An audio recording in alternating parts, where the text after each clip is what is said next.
Samsung is looking to maintain its ground as the top dog in the Android tablet game, and from what we know, they're working on at least two new high-end models this year, the Galaxy Tab S11 Plus and the Galaxy Tab S11 Ultra.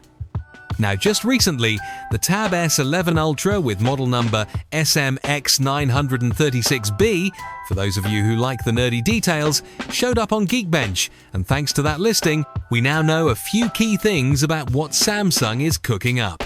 First off, the chipset.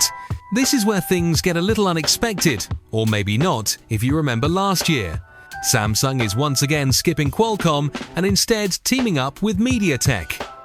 Both the Tab S11 Plus and the Tab S11 Ultra are expected to come with the Dimensity 9400 Plus, and if that name rings a bell, it's the follow-up to last year's Dimensity 9300 Plus, which powered the Tab S10 Plus and Tab S10 Ultra, the first premium Galaxy tablets to ever ship with MediaTek chips. Now you might be wondering, is this a downgrade? Actually, no. Based on the benchmark results, the Tab S11 Ultra looks like it's packing some serious power.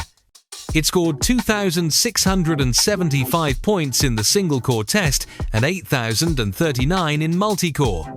Compare that to last year's Tab S10 Ultra, which hit around 2,100 and 7,200 points respectively, so yeah, there's a noticeable performance jump.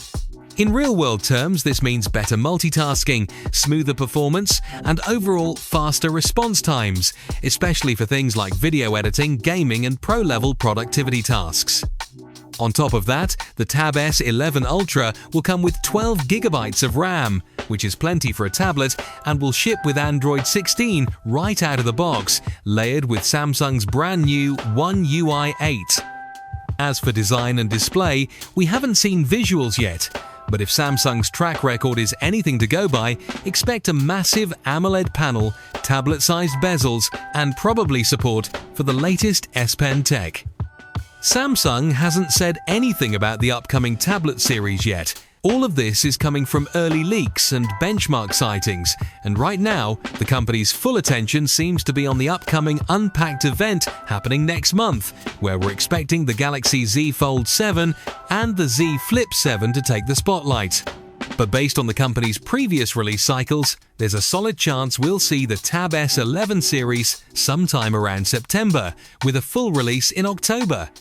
That's how it went with the S10 series last year, and Samsung usually sticks to that yearly rhythm. So, if you've been thinking about upgrading your tablet, it might be worth holding off just a little bit longer. That said, drop your opinions and questions in the comment section below, and let us know if you're looking to pick up any of the device when they launch. Also, don't forget to hit that like button, subscribe for more Samsung leaks and updates, and I'll see you guys tomorrow.